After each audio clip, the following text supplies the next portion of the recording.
juntos, que son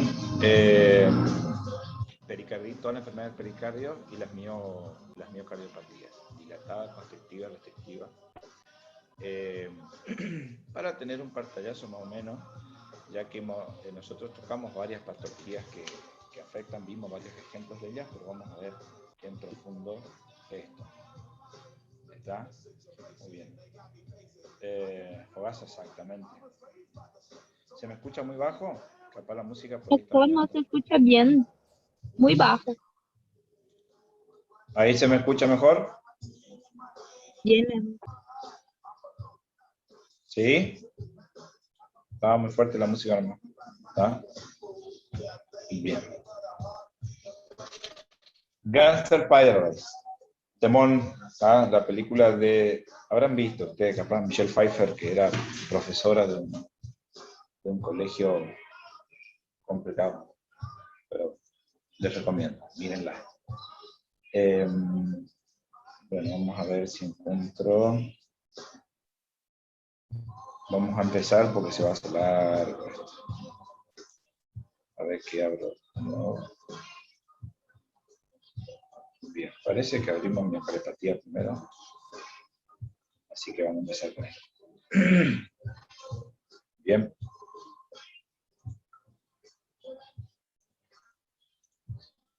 Muy bien. Cuando hablamos de las miocardiopatías en general, como dijimos, vamos a tocar la cardiopatía restrictiva, las miocardiopatías hipertróficas y las dilatadas. Suelen compartir en la evolución de la enfermedad, suelen compartir muchas veces ciertas presentaciones clínicas, pero la manifestación clínica en general, al final de todas ellas, es la insuficiencia cardíaca. Por definición tenemos que estas miocardiopatías son una alteración estructural y funcional del miocardio en ausencia de una cardiopatía hipertensiva, coronaria, valvulopatía o congénita. Repito, las miocardiopatías como tal se la definen como aquellas alteraciones estructurales y funcionales del miocardio en ausencia de hipertensión arterial, enfermedad coronaria, valvulopatías o cardiopatías congénitas. ¿Tá? Porque después vamos a ver que la hipertensión arterial genera una miocardiopatía hipertensiva que puede ser hipertrófica, que a la larga puede ser dilatada. Las enfermedades coronarias generan miocardiopatía dilatada. Las valvulopatías también generan miocardiopatía en un primer momento hipertrófica y luego se dilatan, etcétera, etcétera. ¿Tá? Pero esto tenemos una causa primaria conocida. ¿Tá? Ya otra enfermedad estructural del corazón. En este caso son aquellas que aparecen sin presentar estas cuatro grupos de patologías, como dijimos recién. La que vamos a hablar sobre todo nosotros, las dilatadas, que es, creería yo, la más importante en cuanto a que va a ser la más frecuente. Las hipertróficas, muy asociadas a alteraciones congénitas y a la presencia de muerte súbita. Las restrictivas por enfermedades de depósito, sobre todo donde la amiloidosis es la enfermedad más representativa, pero vamos a ver esta nota, las hemocromatosis, enfermedad de Wilson, etc.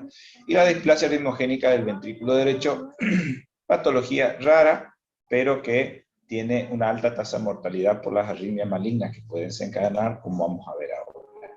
En cuanto a la miocardiopatía dilatada, se caracteriza por una disfunción sistólica y una dilatación del ventrículo izquierdo con disminución de la contractilidad y el grosor.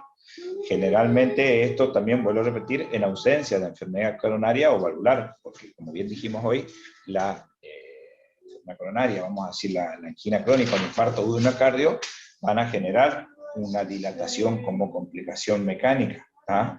En ausencia de enfermedad coronaria o valvular, al ver una presencia de una disfunción sistólica y dilatación del ventrículo izquierdo sobre todo, estamos hablando de una miocardiopatía dilatada.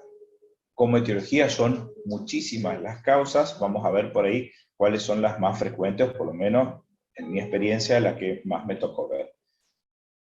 Las miocarditis inflamatorias virales, sobre todo, suelen ser una causa muy importante, teniendo en cuenta hoy en día las miocarditis por COVID. Se está viendo ya en los últimos consensos y congresos del año pasado y se están viendo muchos casos pacientes post-COVID que hacen una miocarditis intrainfección, y que posteriormente terminan generando cuadros de insuficiencia cardíaca y miocardiopatía dilatada. ¿Estamos? Después de causas no infecciosas muchísimo más raros, la sarcoidosis, acuérdense que es una enfermedad que afecta prácticamente a todo el organismo, por depósito de células gigantes periparto, que esto es la miocardiopatía periparto. Esto es importante, yo ya tuve 2 o 3 casos de esto con un mal pronóstico. Las tóxicas, donde el alcohol es uno de los principales factores de riesgo. Yo tengo muchísimos pacientes con insuficiencia cardíaca y el único antecedente de importancia es el alcoholismo. El alcohol es un tóxico directo sobre el corazón. Los antineoplásicos, esto es muy común, aquellos pacientes que se están haciendo quimioterapia por un tratamiento, por un tumor X, hay que hacer el seguimiento cardiovascular. Estos pacientes generalmente se vio que en el seguimiento, los pacientes que tienen sobre todo tratamientos prolongados de quimioterapia, terminan generando cardiotoxicidad por estas drogas, y evolucionan a insuficiencia cardíaca. Ciertas catecolaminas, obviamente, sobre todo aquellos pacientes por ahí que ingieren en forma exógena catecolaminas, fíjense la hidrocloroquina y la cloroquina, importante sobre todo en el tratamiento de las patologías reumáticas, muy utilizadas como el lupus, etc. Y las metabólicas, después está el déficit de tiamina y selenio, los déficits de electrolitos, que son mucho más raros, la diabetes mellitus, se comprobó y se demostró que aquellos pacientes con diabetes descompensada, sobre todo descontrolada, genera una alteración sobre el sistema nervioso autónomo del corazón que a la larga termina afectando y dilatando el ferrocrinositoma o la hemocromatosis. En cuanto a las causas hereditarias, tenemos enfermedades como la enfermedad de Duchenne, donde hay alteración de las fibras de colágeno y las fibras estructurales que sostienen el corazón, que hace que el corazón se dilate más rápidamente. La displasia ritmogénica, como esto vamos a ver ahora, sobre todo la del ventrículo derecho, obviamente las causas idiopáticas siempre están presentes, pero en la miocardiopatía dilatada, las causas más frecuentes en nuestro medio son la miocardiopatía alcohólica, la miocardiopatía chagásica, infecciosa, la miocardiopatía chagásica, y las tóxicas por fármacos. ¿Estamos? Obviamente cualquiera, todos estos factores predisponentes, como factores genéticos, alteraciones inmunes o la infección viral, hace que haya una lesión cardíaca con disfunción del ventrículo izquierdo, y esto va a hacer que caiga mi gasto cardíaco. El paciente va a empezar a tener que empezar a activar sus mecanismos de compensación, que en una primera etapa de la enfermedad puede ser que sostenga dicho cuadro y el paciente sea asintomático o oligosintomático. Hasta que una vez que se instaura la enfermedad con síntomas, entonces los mecanismos de compensación están trabajando a pleno. Y como ya vimos en insuficiencia cardíaca, y habrán leído que la estimulación simpática crónica como mecanismo de compensación sobre el miocardio, a la larga termina estimulando la apoptosis cardíaca de los miocitos. Entonces, esto perpetúa aún más la lesión cardíaca, contribuyendo a la mayor dilatación del corazón. ¿Estamos? Obviamente, estas alteraciones estructurales del corazón, siempre que haya una alteración estructural del corazón con dilatación o tendencia a la fibrosis del tejido miocárdico, es de alto riesgo para la aparición de arritmias malignas. ¿Estamos? Entonces estos pacientes muchas veces presentan muerte súbita acompañado a las manifestaciones de insuficiencia cardíaca. Clínicamente, todas las manifestaciones de insuficiencia cardíaca, disnea paroxística nocturna, la intolerancia del cúbito, la ortopnea, la fatiga, hepatomegalia, los edemas en miembros inferiores sobre todo, el aumento de la presión venosa yugular o yugular, ritmo de galope y soplo sistólico, que puede ser por la dilatación del ventrículo izquierdo. Al separar el anillo de implantación de la válvula mitral se vuelve insuficiente y voy a tener un soplo sistólico regurgitativo de insuficiencia mitral. En este caso, esa insuficiencia mitral va a ser secundaria a la dilatación del ventrículo izquierdo. ¿Estamos? De los virus que pueden generar estas miocarditis, como les decía, los que más hay que tener presentes son los virus de la gripe, ¿está? Los virus de influenza en sus distintas cepas, ¿estamos? Pero también se vio el picornavirus, los enterovirus como los Coxsackie o los herpovirus, sobre todo en pacientes con tendencia a la inmunosupresión, ¿estamos? También se vieron los adenovirus o el virus de la viruela. Esto es importante, por eso que muchas veces se trata con la vacunación. Gracias a Dios se pudo controlar, ya que esto afecta mucho a los chicos. La viruela afectaba mucho a los chicos y generaba grandes cuadros de miocardiopatía dilatada en pacientes jóvenes. Y después los herpevirus, el menos frecuente. Esto ya más en inmunocomprometidos. El virus del HIV se vio que yo creo que un poquitito más el porcentaje que dice acá, hasta casi el 50% de los pacientes de HIV como hoy tienen una altísima expectativa de vida con el tratamiento y la buena respuesta que genera el mismo.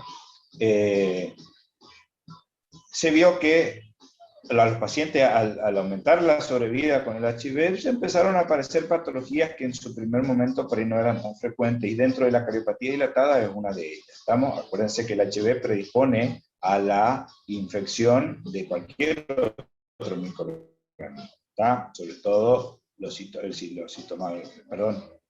herpevirus como el Epstein-Barr o los citomegalovirus, que son muy comunes en infecciones en los pacientes con HIV, y obviamente predisposición a la infección por Chagas. Los pacientes con HIV y Chagas es una combinación explosiva, digamos.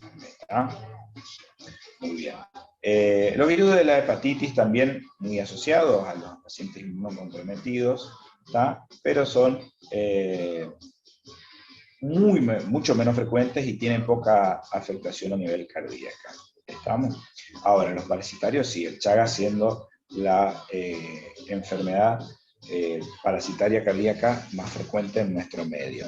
Y no hay que dejar de lado también las infecciones por toxoplasmosis, ya que en los pacientes inmunocomprometidos, como dijimos hoy en la HIV, tienen la toxoplasmosis, una enfermedad oportunista, que puede llegar a afectar al corazón también. Pero en este caso, cuando hablamos de parásitos, la enfermedad de Chagas es la más frecuente.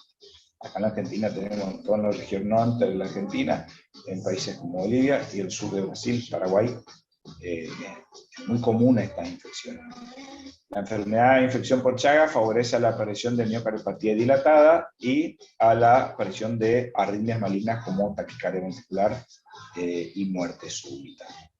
Estamos, si bien la enfermedad de Chagas en los pacientes jóvenes, cuando hace la detección temprana, se puede hacer un tratamiento. En los pacientes adultos se demostró que no tiene eficacia. Es difícil de erradicar la infección por Chagas ya en el paciente adulto. Entonces lo que hay que hacer es tratamiento preventivo de las complicaciones. Las principales complicaciones cardíacas del Chagas son tres principalmente: la insuficiencia cardíaca, la presencia de bloqueo auriculoventricular completo y la presencia de muerte súbita por taquiarritmias ventriculares. Repito, insuficiencia cardíaca por la miocardiopatía dilatada que genera, presencia de bloqueo auriculoventricular en los pacientes requieren de marcapaso definitivo, y la presencia de taquiarritmias ventriculares malignas.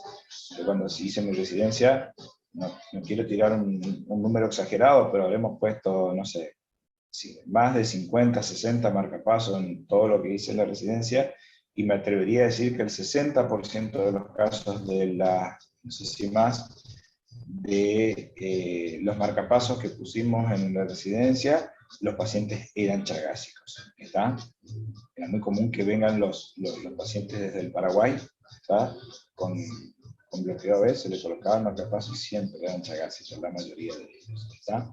Obviamente, al haber una dilatación del ventrículo y al paciente hacer cuadros de insuficiencia cardíaca, estos pacientes hacen un gran deterioro de la función ventricular, facilitando la presencia de trombos que pueden embolizar dentro del corazón, pero eso ya son complicaciones de la insuficiencia cardíaca en sí.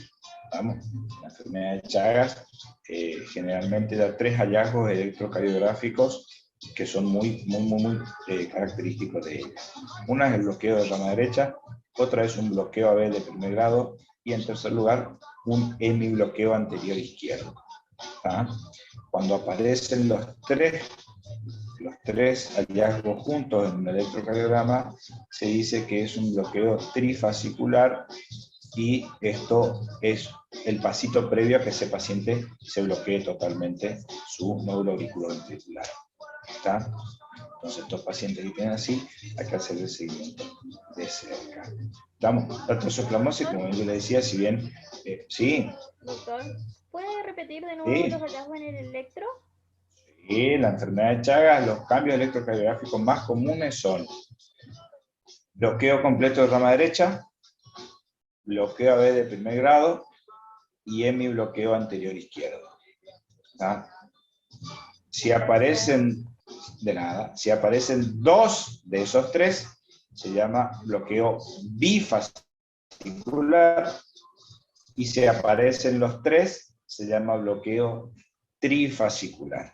Esto es muy importante detectarlo en forma temprana, porque me está hablando de que está evolucionando la infección del parásito en el corazón, y el paciente tarde o temprano va a terminar haciendo un bloqueo auriculoventricular completo.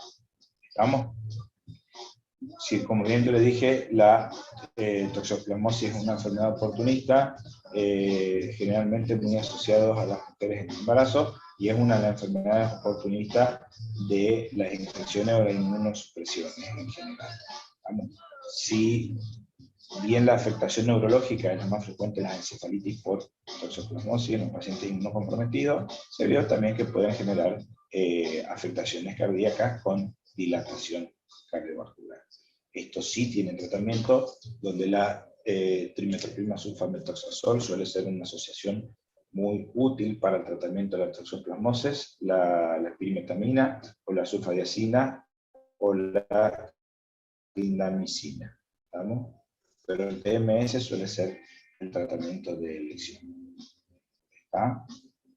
La triquinosis, si bien esto está bastante controlado hoy en día con los controles bromatológicos que se hacen para la comercialización de la carne, suele dar afectaciones cardíacas. Como este parásito de la triquinosis afecta a todos los músculos del organismo, obviamente el músculo cardíaco no queda atrás, y puede generar una infectación parasitaria del miocardio, generando la dilatación cardíaca. ¿Vamos? Después, en cuanto a las bacterianas, que son por ahí menos frecuentes, la difteria era una de las enfermedades hace mucho tiempo que generaban grandes miocarditis bacterianas.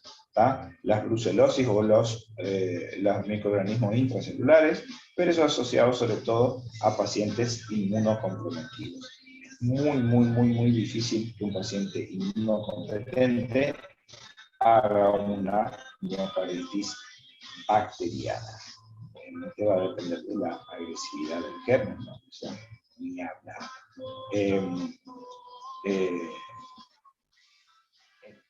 Repitiendo lo mismo. Por ahí la enfermedad de Whipple, como vamos a ver en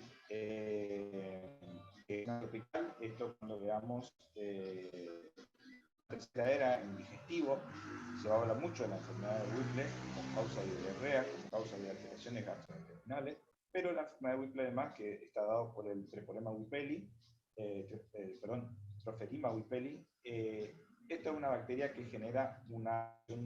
Profe, perdón, Sí. no se escucha, está muy lejos del micrófono. A ver. No sé si solo para mí. No, se escucha abajo. Yo también no escucho. ¿Ahí se escucha mejor o no? Sí, profe, ahí se escucha Ahí mejor. sí. Ahora, Dale. Bueno, no hice absolutamente nada, pero se ve que sirvió. Bien. Como yo le decía, la enfermedad de Whipple vamos a ver mucho en digestivo, sobre todo en las cátedras simples, la que hace las afectaciones como causa de diarrea, como causa de afectación de mala absorción, digestiva este microorganismo, ¿está? Pero generalmente se lo aboca más a la parte digestiva, pero se vio que tiene una afectación y produce unas miocarditis bacterianas que obviamente pueden favorecer a la dilatación cardíaca y posteriormente la miocardiopatía dilatada. ¿Estamos? Las miocarditis, las espiroquetas y las riquecias son causas raras, ¿está?, de miocarditis infecciosa, donde la enfermedad de Lyme es una patología que hace un tiempito atrás tuvo cierta relevancia, donde aparecieron varios famosos, por así decirlo, ¿tá?, que tenían la enfermedad de Lyme. Generalmente tienen tratamientos prolongados, y si no me equivoco, la cantante Avril Lavigne, creo que era, que había hecho la enfermedad y quedó con una leve afectación muscular. Había una noticia donde se leía eso. ¿Está? Muy bien. Cuentan las miocardiopatías no infecciosas, donde la cirrosis siempre está presente. Si bien es una enfermedad rara, afecta a nivel pulmonar, ocular y cardíaco. ¿Estamos? Es de difícil diagnóstico, ya que los pacientes tienen mal pronóstico cuando genera una miocarditis por sarcoidosis.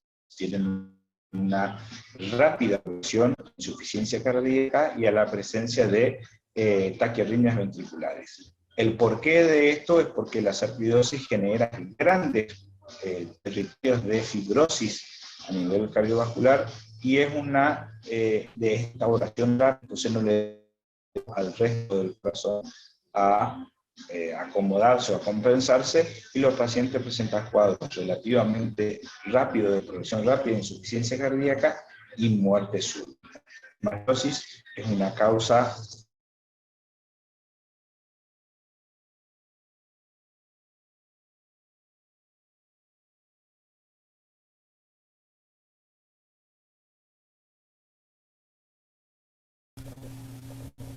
¿Se fue el profe? Sí, se cayó. Ahí está, chicos, se había cortado mi internet nomás. Está bien loco mi internet ahí. ¿Qué le estaba por decir? Como le estaba diciendo, la sarcoidosis es una causa común de... esperen, que no ven la diapo, ¿no? Voy a poner así. No. No. Ahí está. La sarcoidosis es una causa común de fiebre de origen desconocido. Una causa que hay que tener presente, mejor dicho, cuando sospechamos de fiebre de origen desconocido. ¿Está? Repito, las insuficiencias cardíacas que genera la sarcoidosis es de rápida progresión y con una altísima mortalidad. ¿Estamos? Obviamente, puede dar en un primer momento como un cuadro restrictivo, ¿tá?, donde en los hallazgos de los estudios complementarios, por ejemplo, en el ecocardiograma, se puede ver que el paciente tiene alteraciones en la relajación ventricular con trastornos de la diástole. Me habla de las patologías restrictivas.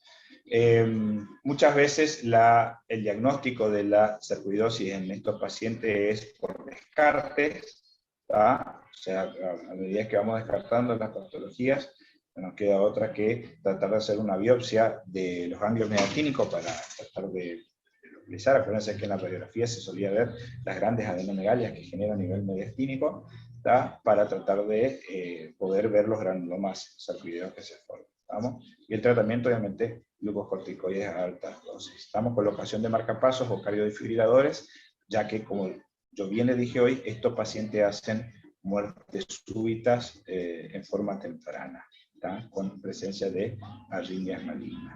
La miocardiopatía periparto, chicos, es una entidad que yo le tengo muchísimo respeto, ¿tá? Esto surge o empieza a aparecer la clínica en el último trimestre de embarazo. Fisiopatológicamente hay muchas teorías, chicos. Se cree, por un lado, que puede deberse a los grandes cambios estructurales y hormonales que se generan por dentro, a una exagerada respuesta inflamatoria. Muchos culpan a la placenta, a la que estimula la formación de interleuquinas y factores de necrosis tumoral, etcétera, etcétera, que van dañando distintos órganos donde el corazón es el principal. Estas pacientes generalmente al final del embarazo empiezan a presentar signos de insuficiencia cardíaca con edemas en miembros inferiores, disnea, ortopnea, que muchas veces pasan desapercibidos porque se les suele asumir esos síntomas a la propia gestación de la paciente, pero que una vez en el posparto la paciente queda con la cardiopatía dilatada. Y otra característica que tiene esto es que la paciente, además de presentar la clínica de insuficiencia cardíaca en el posparto o en el final del embarazo, se le pide un ecocardiograma y la paciente tiene disfunción severa de la función ventricular. ¿Está? Yo tengo, en este momento, tengo 2 pacientes con insuficiencia cardíaca periparto. Una de 38 años, que fue mamá hace un poco más de 2 años, y una un poquitito más grande, que la mujer después del parto, ya tiene 6 años, 7 años su hijo, nunca quedó bien. Y lamentablemente ya hace un año, falleció una paciente mía, tenía 16 años, que hizo una miocardiopatía periparto. Es más, por ahí si acá hay algunos que haya recursado, ella estuvo internada varias veces en Santo Tomé por su insuficiencia cardíaca. Evolucionó realmente rápido su insuficiencia cardíaca periparto y falleció. Vino una guardia mía de pulmón y hizo una taquicardia ventricular que no respondió. ¿Estamos? Esto generalmente suele estar agravado, obviamente, ante la presencia de complicaciones de la etapa final del parto, como lo son la preeclampsia o la eclampsia, ¿estamos? O las toxemias gravídicas que se producen en el final. Pero la preeclampsia o la hipertensión arterial asociada al embarazo son un factor muy importante para esto. ¿Qué se hace con estas pacientes? Inmediatamente posterior al parto, se inicia el tratamiento para insuficiencia cardíaca como cualquier insuficiencia cardíaca. ¿Estamos? Y se espera, se le hace un seguimiento bien de cerca, un seguimiento mensual, porque se vio que en el 80% de los casos, a los 6 meses, revierte el cuadro. ¿Está? El corazón se termina de acomodar y revierte su insuficiencia cardíaca. ¿Está? Pero en ese pequeño porcentaje que presenta y que continúa con insuficiencia cardíaca, hacen deterioros severísimos de la función ventricular y, obviamente, como toda insuficiencia cardíaca de ese tipo, tiene mal pronóstico. Una de las pacientes que yo le comenté tiene 35% de función ventricular, o sea, está severa, y la otra tiene 18, chicos. 18%. Tiene 4 miocitos. Sí. ¿Esto podría Sí. ser como la diabetes gestacional? Entre comillas. Sí, son patologías que están asociadas al embarazo, que aparecen durante el embarazo. ¿Está? Por eso justamente durante todo el embarazo se le controla la glucemia y la presión a la paciente. Ya van a ver obstetricia, donde uno de los pilares del control del embarazo es la presión arterial de la paciente. ¿Estamos? Muy bien. Doctor, Sí. en el caso de que surja la miocardiopatía en una embarazada y esté en el último trimestre del embarazo, ¿no le inicio el tratamiento para insuficiencia cardíaca? Espero que nazca el hijo, digamos, o le puedo iniciar. No, obviamente, si la paciente está asintomática, tengo que iniciarlo. Lo que pasa es que acuérdense que muchas de las drogas que se utilizan para la insuficiencia cardíaca son teratogénicas. Si bien estamos hablando que, por ejemplo, el IECA está contraindicado en el embarazo, ¿tá? El IECA y el ARA2. Sin embargo, si estamos hablando que ya está de 8 meses a más, las probabilidades por ahí que genere teratogenia en el chico son bajas. ¿Estamos? Entonces lo que se trata de hacer es tratar de interrumpir, de llevar el embarazo a lo más cerca posible a los 9 meses y de tratar de interrumpir lo antes posible si la paciente presenta síntomas para yo empezar el tratamiento a fondo. ¿Está? Pero si la paciente está embarazada y tiene síntomas de insuficiencia cardíaca, tiene que empezar con el tratamiento, sí o sí, ¿está? Los diuréticos pueden recibir, los betabloqueantes pueden recibir, ¿estamos? Después veremos el resto de la medicación cómo ajustamos, ¿está? Muy bien. Obviamente, los electrocardiográficos van a tener signos y síntomas Framingham que hay que buscar en los pacientes. A nivel de electrocardiograma son muy comunes de fibrilación auricular por la dilatación aguda del corazón que genera y la presencia de imagen de bloqueo del ramo izquierdo.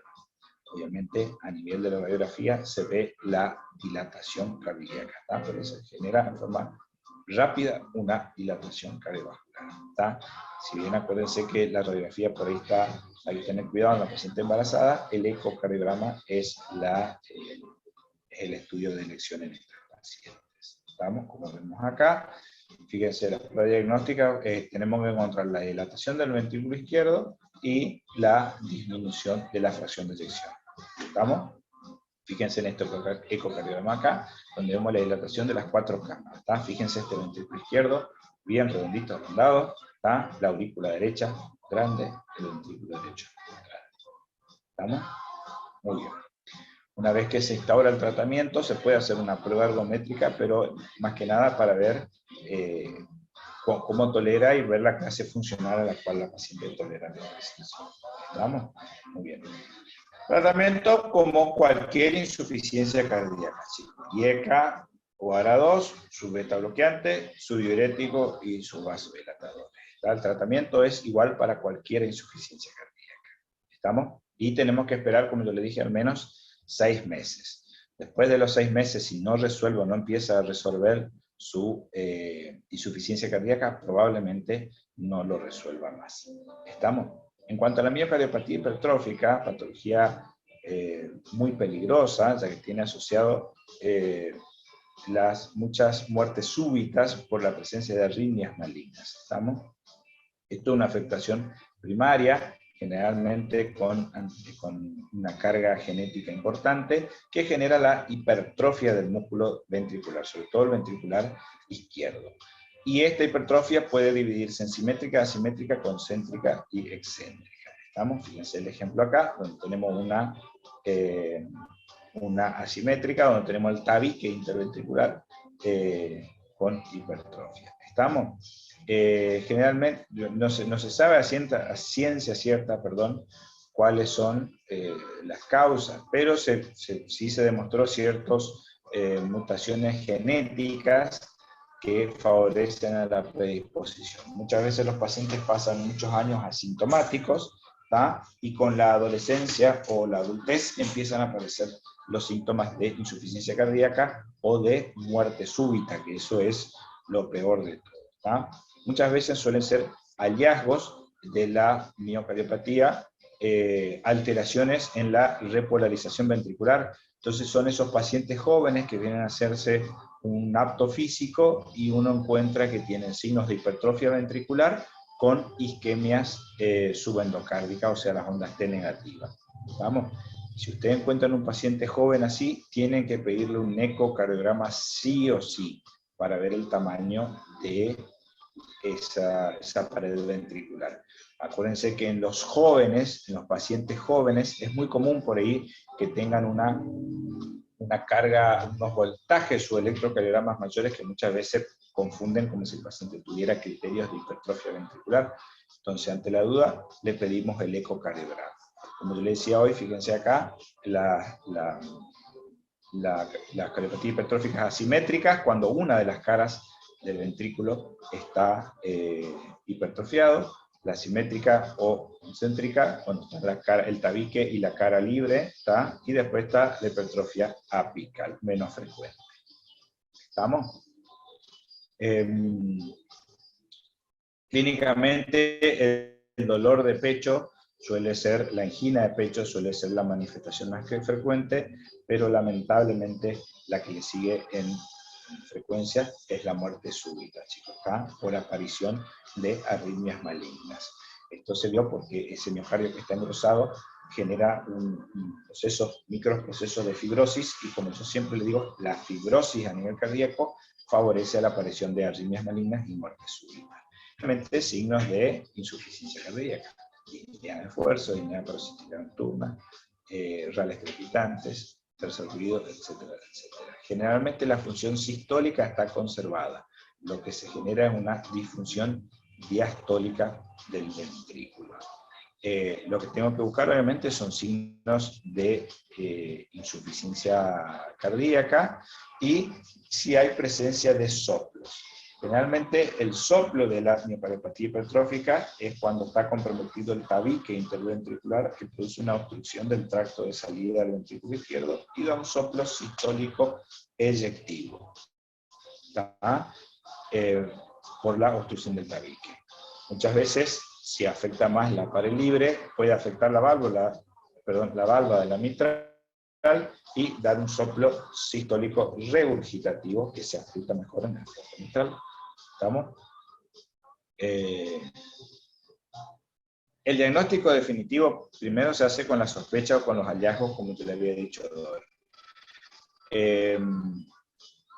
Podemos encontrar en más de la mitad de los pacientes signos de hipertrofia ventricular en el electrocardiograma con isquemia ventricular. Entonces yo le pido al paciente un ecocardiograma y hago el diagnóstico con el ecocardiograma. Como podemos ver en las imágenes acá, no sé si se llega a ver mi flechita, creo que se llega a ver. Voy a ponerlo de nuevo. Mi flechita, fíjense acá tenemos la aurícula izquierda, el ventrículo izquierdo, y vemos el tabique interventricular muy ensanchado. Incluso fíjense de chiquitito que queda el ventrículo derecho por la gran hipertrofia que hay del tabique interventricular. Incluso se ve acá, fíjense, la versión apical y la pared libre, todo hipertrofiado. ¿Estamos? Confirmamos el diagnóstico con el ecocardiograma. Generalmente la función ventricular, o sea, la función en porcentaje del ventrículo está conservado. Lo que sí tienen estos pacientes son disfunciones diastólicas. Y pueden generar, generalmente tienen el corazón relativamente normal, o sea, ¿cómo le puedo decir? El índice cardiotorácico generalmente no se altera, ¿está? Pero dependiendo de la evolución, puede llegar a tener un agrandamiento cardíaco. El holter es fundamental en estos pacientes una vez que yo encuentro que el paciente tiene una miocardiopatía hipertrófica, porque yo tengo que tratar de detectar la presencia de taquicardia ventricular, chicos. ¿Está? Las taquicardias ventriculares son las causas de muerte más frecuentes en estos pacientes con miocardiopatía hipertrófica. ¿Vieron cuando nosotros hablamos de síncope, aquella hermosa clase de síncope que vimos hace un tiempo atrás, en la que decíamos que una de las causas era la miocardiopatía hipertrófica porque tenía un gasto cardíaco fijo? El paciente, por más que aumentaba la contracción, no podía inyectar más sangre porque había una obstrucción al flujo de la sangre. Entonces puede ser que el paciente se presente con un síncope, nosotros le pedimos un ecocardiograma para ver estructuralmente el corazón y vemos las miocardiopatías hipertróficas. En esos pacientes tengo que estudiar sí o sí, hacerle un holter de 24 horas para ver si el paciente hace rachas de TB. Ante la presencia de rachas de TB o la presencia de muchas extrasístoles ventriculares frecuentes, estos pacientes son candidatos al implante de un cardiodefibrilador, ¿tá? Para evitar obviamente la muerte súbita que presentan.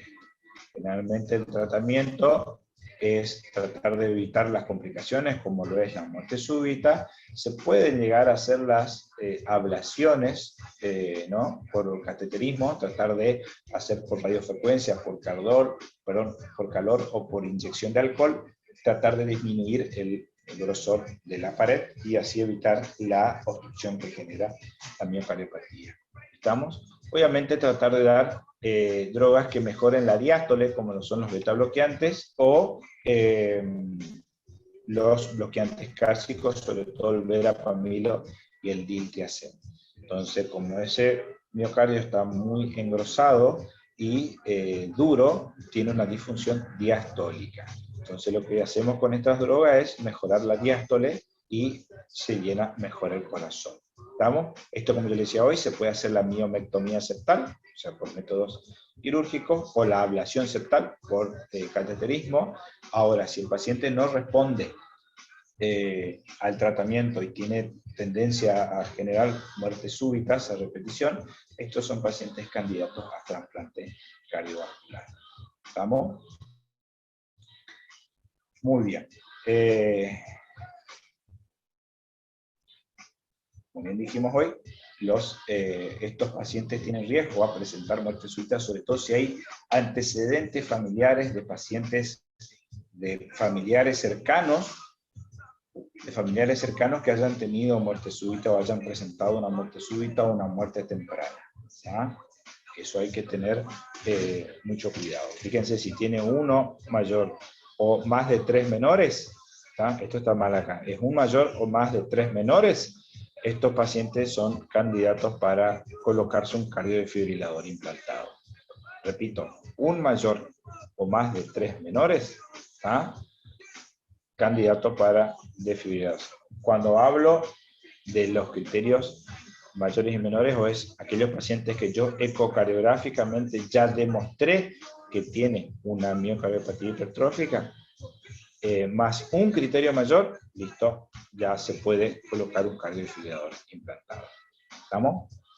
Por ejemplo, en estos pacientes, repito porque es el ejemplo más cercano que tenemos, que este jugador de fútbol que hace poco hizo una muerte súbita, y al paciente le colocaron cardiodefibrilador implantable. Ese paciente, si tuviera hermanos, hay que hacerle el estudio a todo el grupo familiar, porque ellos también tienen riesgo de padecer. ¿Está? Muy bien. En cuanto a las miocardiopatías restrictivas, son generalmente por enfermedades de depósito. Y, profe, disculpe, sí. ¿Sería entonces un mayor o un mayor y 3 menores? No, un mayor o 3 menores. Más de 3 menores. ¿Sabes? ¿Estamos? Vamos a suponer que mi paciente tenga... yo le hago un electrocardiograma, encuentro signos sospechosos de hipertrofia ventricular, le pido un ecocardiograma y sale en el ecocardiograma que está engrosado. ¿Está? Ahora, el paciente me refiere que ha tenido síncopes, ¿está? Que le hago un Holter y tiene racha de TB no sostenida, y en el ecocardiograma me viene que el grosor de la pared de más de 30 milímetros, listo, son 3 criterios menores, sin tener ninguno de los mayores, son 3 criterios menores, el paciente ya es candidato a implantarse un cardiodefibrilador, porque este paciente va a hacer una muerte súbita en cualquier momento. ¿Estamos? Muy bien. Como estábamos diciendo, las miocardiopatías restrictivas generalmente son por enfermedades de depósito, y el problema de la miocardiopatía restrictiva es, hay una alteración en el llenado ventricular. Generalmente la amiloidosis es la principal causa, lejos de las enfermedades restrictivas, y yo personalmente creo que vi solo una vez, ¿no? Un paciente que teníamos la sospecha y terminamos derivando por una miocardiopatía restrictiva, y el paciente se terminó confirmando el diagnóstico. ¿Está? Repito, si bien la amiloidosis es la causa más frecuente, son raras de ver. ¿Estamos?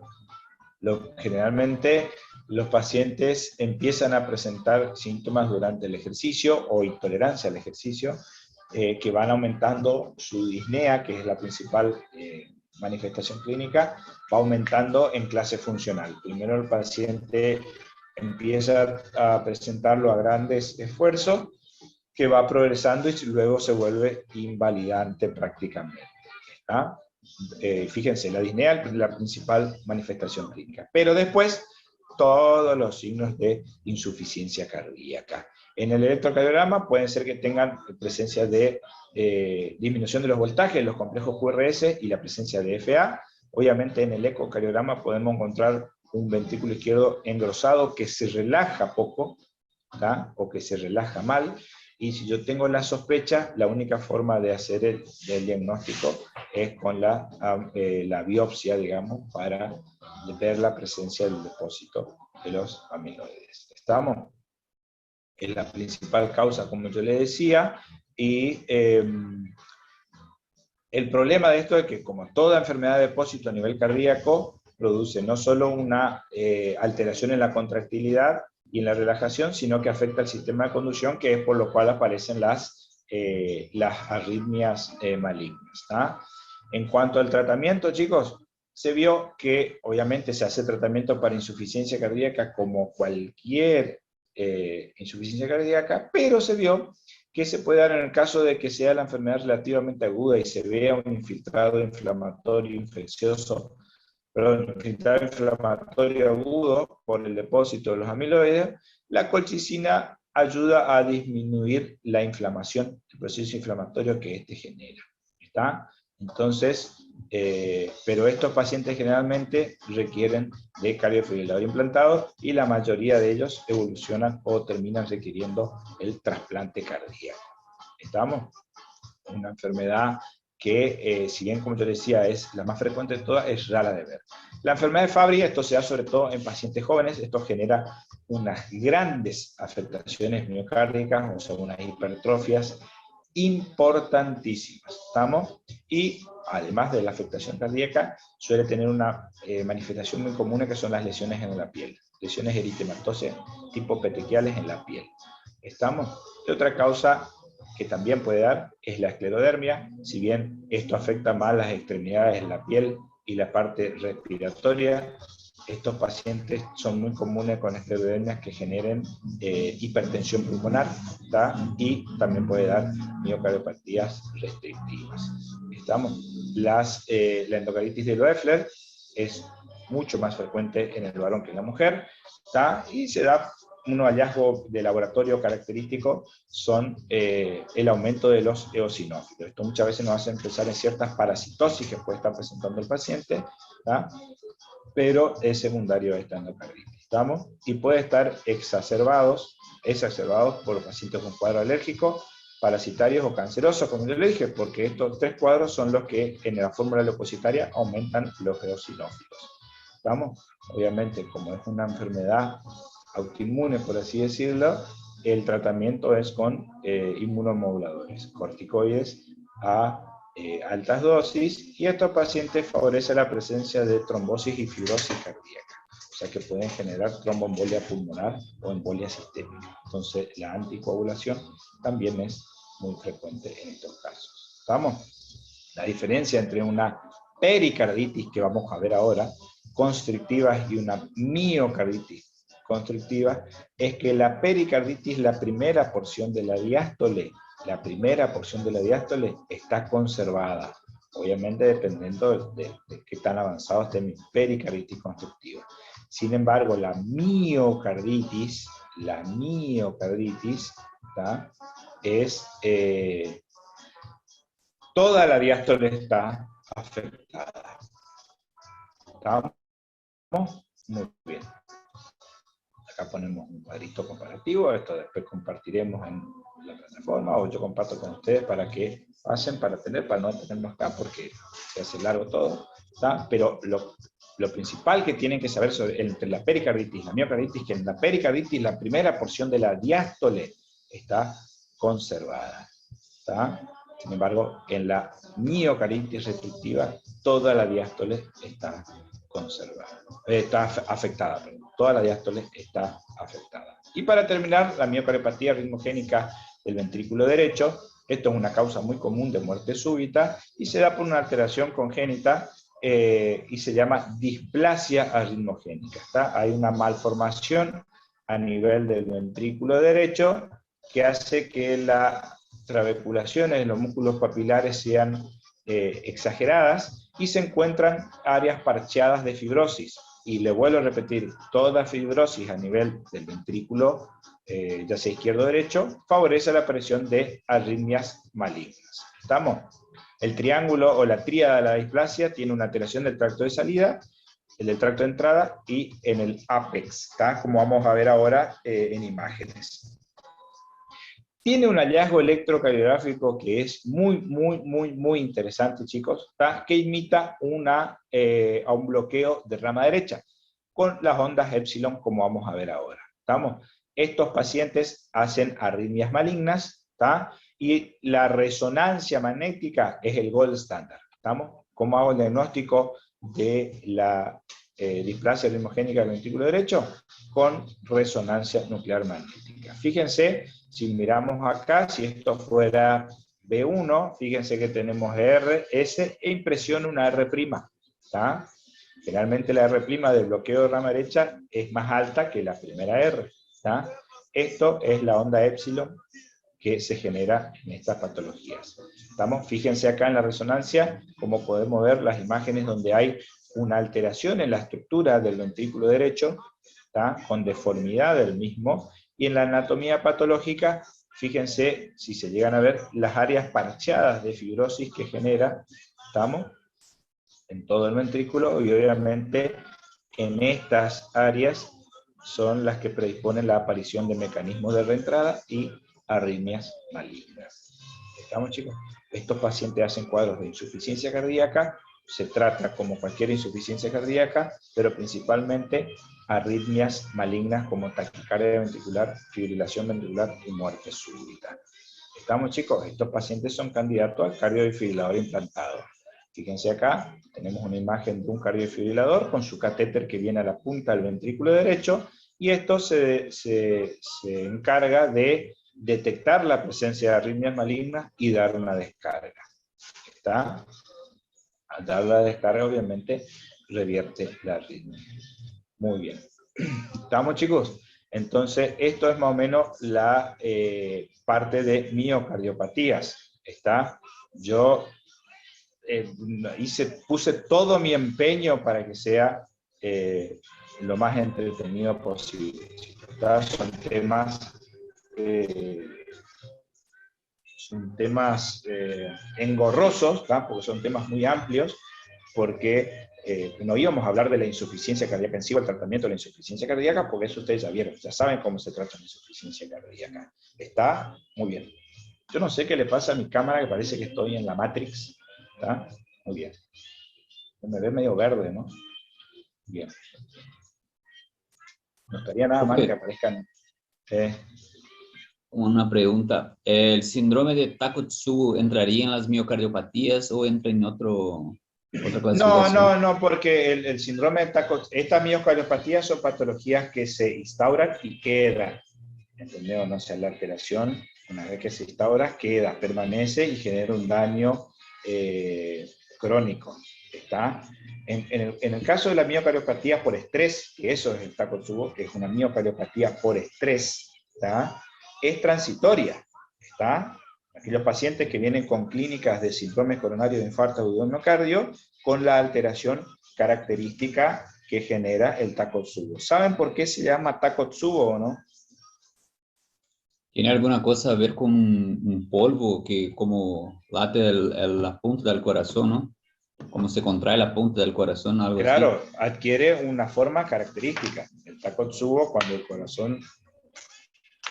paciente tiene, uno le hace la cinecoronariografía y el ventrículo izquierdo, o sea, el corazón adquiere esta forma, ¿está? Como si fuera un saco. Se dilata la punta del corazón, sobre todo el ventrículo izquierdo, y el resto se contrae. ¿Está? Se llama Takotsubo porque el Takotsubo es una jarra, es un bacinete que usan en Japón para calzar pulpos. ¿Está? Entonces, los primeros casos que descubrieron, que vieron la alteración anatómica del corazón, vieron que adquiría una forma parecida a eso. ¿Está? Se pudo haber llamado, qué sé yo, jarrón de té. ¿Tá? Al cardiólogo que descubrió, se acordó del Takotsubo, quiso ponerle un nombre muy elegante, porque realmente es muy elegante ese nombre, ¿tá? Y quedó Takotsubo. Yo tuve la suerte de ver en dos oportunidades, chicos, ¿tá? Y en las dos oportunidades fueron mujeres relativamente jóvenes. Una, me acuerdo muy bien, era de 45 años, y la otra era una un poquito más grande, 50 y pico años tenía, ¿tá? Y teníamos las imágenes, yo tenía en otra computadora, perdí todo eso, de la cinecoronariografía donde se veía bien la formita. ¿Está? Es muy, muy interesante. Las dos, reinterrogando a la paciente, venían bajo situaciones muy estresantes y tuvieron obviamente un desencadenante que fue lo que llegó. ¿Está? No fue un buen guampazo, pero esos guampazos de los buenos, y el otro era una cuestión más emocional. ¿Está? Vamos. Así que Si van a meter el guampazo, chicos, le medimos al Takotsubo, Con pavada no me vengan, De guampazo para el Takotsubo o nada. ¿Está? Bien. Lo que vamos a hacer ahora es...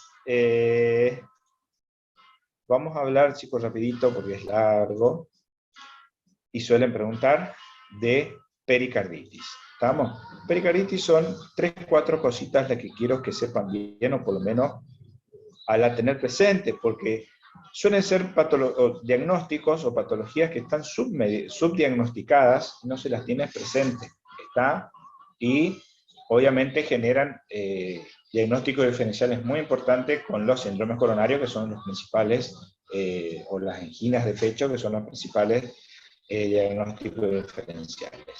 Vamos a hablar principalmente de la pericarditis aguda, obviamente que todas ellas pueden generar un derrame pericárdico que puede evolucionar a un taponamiento cardíaco, y después otro tipo de pericarditis que son las constrictivas, como yo ya les mostré cuando vimos síncope, ya hablamos de algunos casos de ellas. Esto se debe a una inflamación del tejido pericárdico y que tiene una tríada diagnóstica generalmente. Es el dolor torácico, ¿tá? Tipo puntada, que se exacerba con la respiración o la tos, muy característico eso, ¿tá? Que se exacerba con las respiraciones o la tos, un dolor tipo pleurítico, por así decirlo. Tiene el frote pericárdico a la auscultación, ¿tá? Que van a leer por ahí las descripciones como que frotan dos cueros secos, ¿tá? Uno con otro, es muy característico la presencia del frote, y obviamente las alteraciones electrocardiográficas que tienen sus 4 estadios de evolución, ¿tá? Generalmente nosotros encontramos en el estadio 2 o 3, pero si lo llegamos a encontrar en el estadio 1 o 2, son los mejores porque son muy característicos. El frote pericárdico de la pericarditis obviamente va a estar influenciado a la presencia o no de líquido dentro del pericardio, ¿está? Acuérdense que la pericarditis y el derrame pericárdico, chicos, son 2 patologías que van prácticamente de la mano, como vamos a ver ahora.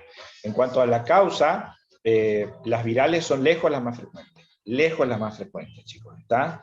Las pericarditis virales. Generalmente, cuando sospechamos una pericarditis, hay que preguntarle al paciente si previamente no ha tenido cuadros respiratorios, ¿está? Un catarro de vía superior, una gripe, un cuadro de sinusitis, lo que fuera, ya que estos, como les repito, las etiologías virales son mucho más frecuentes, ¿está? Las enfermedades inmunes, la artritis reumatoidea, sobre todo, acuérdense que la artritis reumatoidea y el lupus son enfermedades sistémicas que afectan prácticamente a todas las serosas. Produce una panserositis, ¿está? Producen pericarditis, producen pleuritis y producen peritonitis, ¿está? Las afectaciones urémicas, como son sobre todo en aquellos pacientes con insuficiencia cardíaca crónica, que hacen los síndromes urénicos, que el paciente refiere dolor precordial. Nosotros cuando estábamos en la residencia teníamos el servicio de diálisis cerca nuestro, y era muy común, pero muy común, ver las pericarditis urémicas, ¿verdad? Aquellos pacientes que pensaban con dolor precordial, y uno le hacía el electrocardiograma y era la típica presentación de la pericarditis en el electro. ¿Estamos? Y después, otras causas en general. Pero la que quiero hacer acá, son estas 2, chicos, ¿tá? La pericarditis postinfarto, pericarditis postinfarto. ¿Y por qué me detengo acá, chicos? Porque ese día cuando hablamos de complicaciones del infarto de miocardio, yo me olvidé de nombrarlas, y les pido 1000 disculpas. Las pericarditis postinfarto tenemos de 2 tipos, las pericarditis tempranas y las pericarditis tardías. La pericarditis temprana se da por el proceso inflamatorio que compromete el músculo cardíaco, termina inflamando el pericardio y da esa pericarditis. Generalmente aparece dentro de las primeras 24 horas y hasta el mes de que apareció el infarto agudo del miocardio. Esa pericarditis temprana se llama pericarditis epistenocárdica. Repito, pericarditis epistenocárdica. Es la pericarditis temprana postinfarto. Se produce por el proceso inflamatorio del miocardio, por una cuestión de contigüidad, termina inflamando el pericardio. ¿Estamos? Profe, Sí. ¿eso sería el síndrome de Dressler o no? No, no. Eso es la pericarditis. ¿Qué dije yo? Pericarditis epistenocárdica. ¿Estamos? Que aparece dentro de las primeras 24 horas del infarto hasta el mes del infarto. Después de los 30 días del infarto puede aparecer una pericarditis que se debe a como una respuesta inflamatoria que genera autoanticuerpos y depósitos de complejos autoinmunes en el pericardio, que es la pericarditis de Dressler. La pericarditis de Dressler es una pericarditis tardía, ¿estamos? La pericarditis epistenocárdica es una pericarditis precoz o temprana. ¿Estamos, chicos? ¿Está? Muy bien. Otra cosa, chicos. En el postoperatorio de las cirugías cardiovasculares, obviamente, ¿está? Las primeras 6-12 horas de los pacientes en postoperatorio, ya sea un reemplazo valvular, una cirugía de revascularización miocárdica, una corrección de una dilatación aorta, una cirugía de una disección de aorta, etcétera, etcétera, hay que hacerle, obviamente, el control de estos pacientes y es muy común la presencia de pericarditis. Y como su nombre lo indica, la pericarditis muchas veces es un proceso inflamatorio nomás, no infeccioso. Repito, puede ser un proceso inflamatorio por el procedimiento quirúrgico en sí o por depósitos de anticuerpos. Pero como es un proceso inflamatorio, el paciente puede tener fiebre tranquilamente y no significa que sea infeccioso el cuadro. ¿Estamos? Y obviamente las idiopáticas, siempre dicen idiopáticas, nunca le van a errar. ¿Estamos? Pero resumiendo todo lo que dijimos recién, las causas virales son lejos las más frecuentes. Después tenemos por enfermedades autoinmunes, como lo es el lupus y la artritis, el síndrome urémico en los pacientes con insuficiencia renal y las pericarditis postinfarto. ¿Está?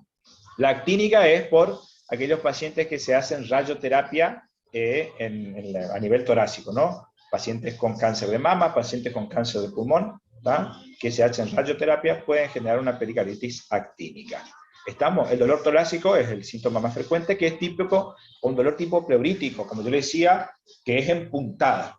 ¿Estamos? Se suele irradiar hacia el cuello y hacia el hombro izquierdo, ¿tá? Y que aumenta con la tos o la inspiración profunda. El frote pericárdico, fíjense, mientras no haya derrame pericárdico, podemos escuchar el frote pericárdico hasta en un 85% de los casos. Y este frote pericárdico se escucha en los 4 focos y mejora si el paciente se inclina hacia adelante un poquitito. ¿Estamos? Y las alteraciones electrocardiográficas clásicas, como vamos a ver ahora. La pericarditis da un supradesnivel, por lo tanto es uno de los diagnósticos diferenciales principales de los síndromes coronarios. Pero el supradesnivel de la pericarditis tiene ciertas características. Primero y principal, no respeta caras, como sí lo hace el infarto agudo de miocardio. ¿Está? La pericarditis generalmente aparece en varias derivaciones que no miran a la misma cara o en todas las derivaciones, como vamos a ver ahora. Este es el típico electrocardiograma de una pericarditis. ¿Estamos? Fíjense que prácticamente en todas las derivaciones tengo supradesnivel del segmento CT. Otra característica que tiene ese supradesnivel del segmento CT es la concavidad que tiene. ¿Estamos? Y como vamos a ver ahora, el supradesnivel del infarto de miocardio suele tener otra morfología, es más convexo, como vamos a ver ahora.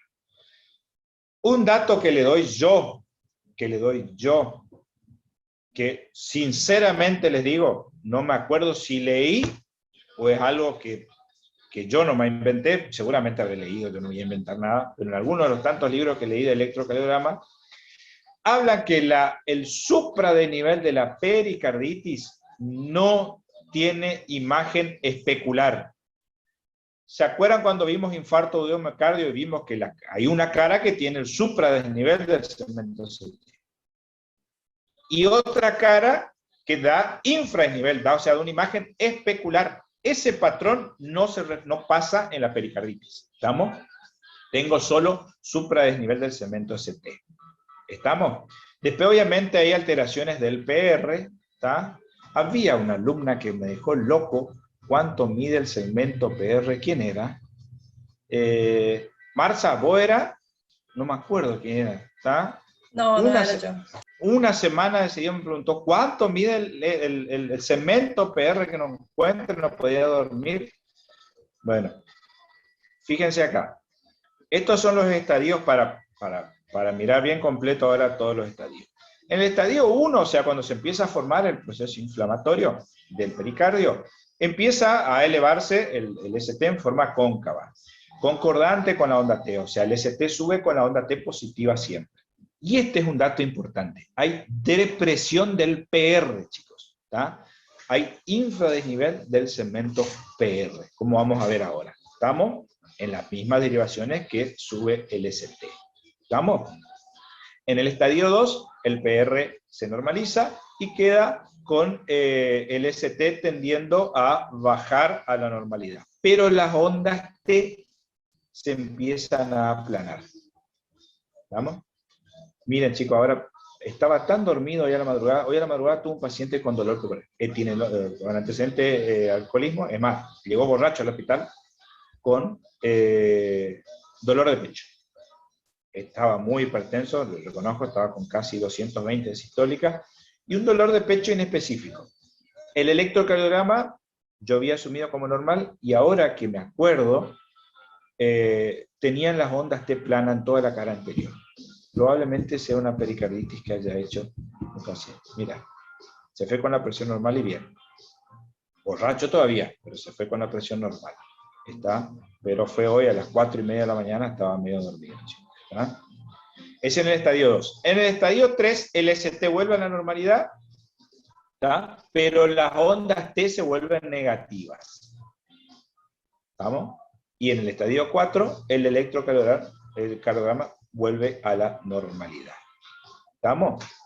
Fíjense este dato importante lo que dice acá. En el 50% de los casos son detectados los 4 estadios. O sea, fíjense, solo en la mitad de los casos de la pericarditis yo puedo ver la evolución.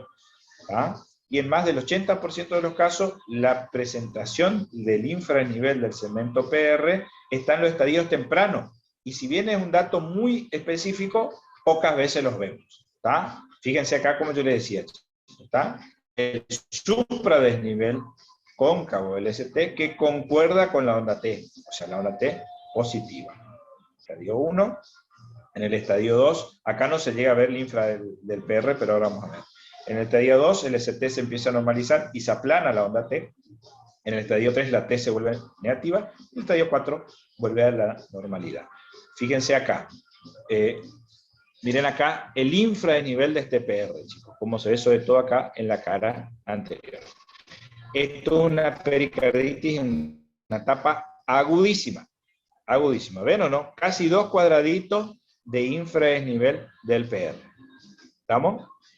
Esto en la etapa temprana y dura muy poco tiempo, por eso es difícil de encontrarlo. ¿Está? Generalmente recién está empezando el proceso, el paciente no suele consultar todavía en este estadio. ¿Está? Muy bien.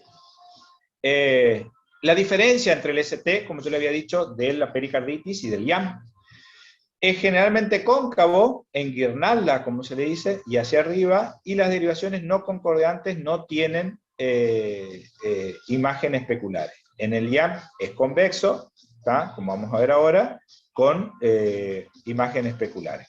Fíjense acá, esta es la imagen de la pericarditis, fíjense la concavidad o en guirnalda, que da el supradesnivel con la onda T positiva, y el del infarto de miocardio es más convexo, ¿tá? Con las ondas T negativas. ¿Estamos? Obviamente, chicos, como todo en la medicina no es fácil, y está para complicar, puede coincidir, chicos, que agarremos un infarto de miocardio en una etapa hiperaguda, cuando recién se está empezando a subir el ST y se parecen mucho. ¿Cuál va a ser la diferencia principal en esos casos? Van a ser 2 principalmente. En el infarto agudo de miocardio va a respetar una sola cara del corazón y va a tener imagen especular. ¿Estamos, chicos? ¿Está? Muy bien. Pero ahora vamos a ver, vuelvo rapidito, este es el electrotípico de este. Este es el electrotípico de la pericarditis, ahí está, se ve la flechita, ¿no? LT el típico de la pericarditis constrictiva. Perdón, de la pericarditis, punto. Está, fíjense, el supracóncavo en prácticamente todas las derivaciones. ¿Estamos? Sin imagen especular. Muy bien. Doctor, Sí.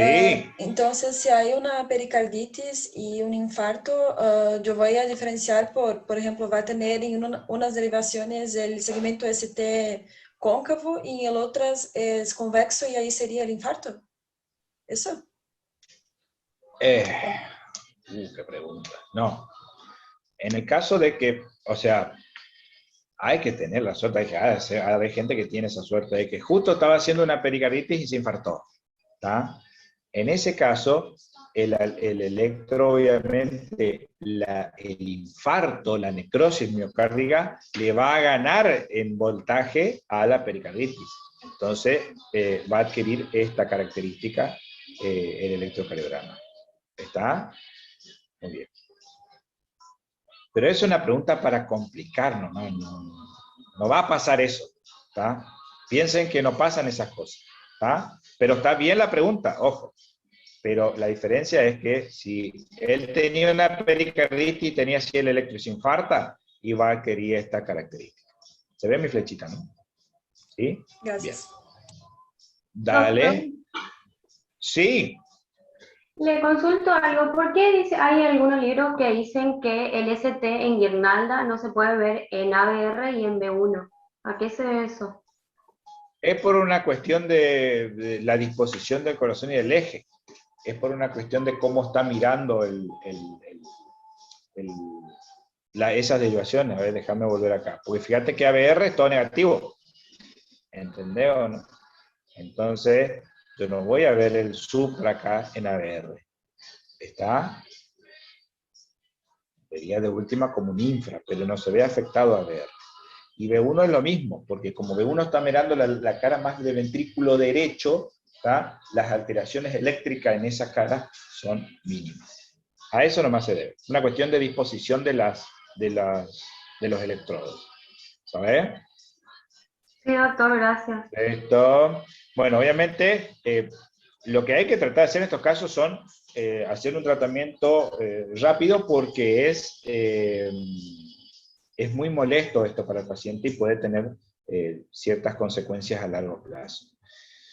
Si estamos, y el tratamiento es el mismo para todo, no importa si es en el marco de un infarto de miocardio, si es por una infección viral, no importa. El tratamiento de base es el mismo para todo, que son AINES a alta dosis. ¿Estamos?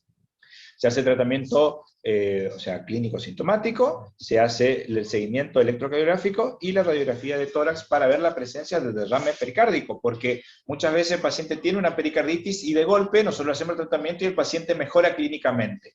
Y ahí nosotros tenemos la obligación de descartar que si está mejorando porque está respondiendo al tratamiento o se instauró un derrame pericárdico que separó las hojas pleurales, entonces no hay frote, entonces deja de doler. ¿Estamos? Entonces el seguimiento radiológico o ecocardiográfico, si tengo disponible, es fundamental. Obviamente después buscar la posible causa, ¿tá? Los cultivos virales, el test de la tuberculina, etcétera, etcétera, para ver cuál es la posible causa. ¿Estamos? El tratamiento son AINES a altas dosis. ¿Tá? De elección, la aspirina, el ácido acetil salicílico. El inconveniente de la aspirina es la gran irritación gástrica que esto genera y que a altas dosis de aspirina estos pacientes tienen mayor riesgo de, como están tomando altas dosis un antiplaquetario, como lo es la aspirina, pueden presentar sangrados. ¿Está? Sangrados digestivos, pueden hacer hemorragia digestiva alta, hemorragia digestiva baja, epistaxis, ¿está? Es muy común eso. ¿Está? Pero el tratamiento es aproximadamente por 10 a 14 días con aspirina que puede tomar de 500 o 1 gramo, 500 miligramos o 1 gramo cada 6 horas, el ibuprofeno 600 miligramos cada 8 horas, o la indometacina de 25 a 50 miligramos cada 8 horas. ¿Estamos? Y el tratamiento es por 2 semanas. ¿Está? Muchas veces cuando el paciente está muy sintomático, muy sintomático, se le puede asociar colchicina. En la etapa aguda de la enfermedad, en los primeros 7 días, se le puede empezar con colchicina. ¿está? Ya que mejora muchísimo la clínica, por lo menos que es el dolor, ayuda a disminuir el proceso inflamatorio, inhibiendo varios factores de la cascada, que se activan ante los procesos inflamatorios. La dosis de la colchicina es 2 miligramos día durante los primeros 2 días, ¿estamos? Y después un comprimido por día, ¿estamos? Que puede ser 0,5 cada 12 horas en el transcurso de la primera semana sí o sí.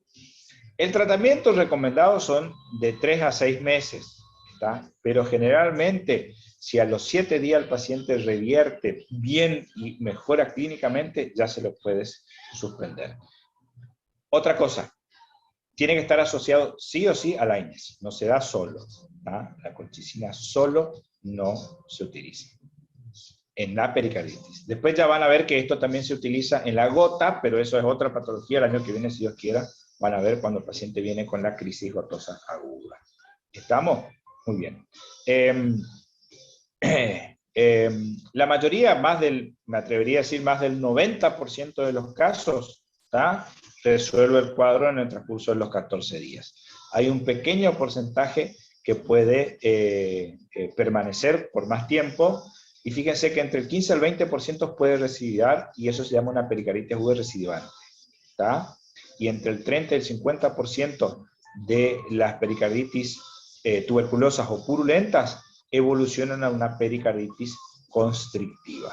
Ahora yo le voy a mostrar ejemplos de una paciente con antecedente de tuberculosis, que creo que yo cuando vimos síncope, yo ya hablé, antecedente de tuberculosis, que hizo una pericarditis constrictiva. ¿Estamos hasta acá? Entonces, ¿qué tienen que saber de la pericarditis? La clínica, que es el dolor precordial. ¿Qué hallazgos electrocardiográficos vamos a ver? Porque eso es pregunta de exámenes, están los 4 estadios del examen, y el tratamiento, ¿está? El diagnóstico es puramente clínico, chicos, ¿está? Puramente clínico, ¿está? Obviamente, esta inflamación del pericardio puede favorecer a la aparición de líquido de más en exceso a nivel de pericardio. Normalmente el pericardio tiene hasta 50 mililitros de líquido que pueden estar presentes. Toda cantidad por arriba de esta se asume como derrame pericárdico. Las causas virales, vuelvo a repetir, son las más frecuentes, pero empiezan a adquirir cierta importancia las causas no infecciosas, como lo son las hemodinámicas en la insuficiencia cardíaca, hipertensión pulmonar, o en las enfermedades perdedoras de proteína, como las enteropatías perdedoras de proteína, los síndromes nefróticos, los pacientes con cirrosis, insuficiencia hepática, etcétera, etcétera. ¿Estamos? Acuérdense, hoy dijimos las enfermedades reumatoideas, como el lupus y la artritis, que pueden generar pericarditis, y todas las pericarditis pueden generar derrame pericárdico. Como complicación de un infarto agudo de miocardio, que haya una ruptura, un desgarro de la pared libre del ventrículo y que se trabase sangre a el pericardio. Los metatásicos, esto es muy común, pero muy, muy común, chicos, los derrames pericárdicos metastásicos, sobre todo el cáncer de pulmón y de mama, ¿tá? A mí hace un poco, bueno, hace más de 3 años ya, hace aproximadamente, vino una señora con un cuadro de taponamiento cardíaco, le drenamos acá en el hospital, y la paciente tenía ya antecedentes de un cáncer de mama que estaba siendo tratado. ¿Tá? Muy bien, creo que estaban unos rotantes acá y llegamos a hacer esto. Fue muy emocionante para nosotros hacer este procedimiento acá. ¿Estamos? Muy bien. Generalmente, en ausencia de pericarditis, o sea que haya tenido el paciente previamente síntomas de pericarditis o de otra afectación cardíaca, suele ser asintomático, chicos, ¿está? Puede ser hasta incluso un hallazgo nomás, el derrame pericárdico, ¿está? Podemos encontrar como hallazgo físico el aumento del área de matidez precordial. Y ahí tengo la típica pregunta del examen. ¿Cómo yo hago para diferenciar el aumento de la matidez del tórax, si es una cardiomegalia o si es un derrame pericárdico? Y la respuesta es bien sencilla, chicos. En la cardiomegalia, el choque de punta se desplaza hacia afuera. O sea, yo palpo el choque de punta hacia afuera de la línea axilar anterior. Sin embargo, en el derrame pericárdico, tengo aumentada la matidez a la percusión, pero el choque de punta se mantiene en el cuarto o quinto espacio interpuntal. Acuérdense que al haber líquido alrededor del corazón, puede ser que sea difícil, obviamente, la palpación del choque. ¿Estamos? En todos ellos, todos los derrames pericárdicos, los ruidos cardíacos son hipofonéticos. ¿Está? Y al electrocardiograma hay una alternancia, como vamos a ver ahora, muy característica. Uno de los hallazgos es el bajo voltaje, que cuando decimos que son de bajo voltaje, es cuando sumamos los voltajes de 1, de 2, de 3, y da menos de 15 milímetros. ¿Estamos? Y el bamboleo o la alternancia de los complejos QRS, que es esto, chicos. Fíjense, tengo un complejo QRS de un tamaño y otro de otro tamaño. ¿Está? ¿Ven acá o no? Este electro es fantástico. Fíjense en la tira de ritmo acá, como se ve.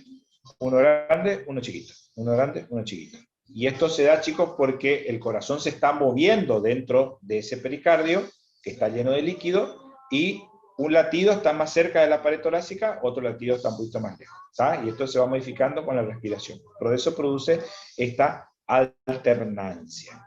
¿Está? Muy bien. Esto es un hallazgo típico del derrame pericárdico. Ya estamos hablando de un derrame pericárdico moderado a severo. ¿Está? En la radiografía, que es, como yo les dije hoy, en la pericarditis hay que hacer el seguimiento radiológico.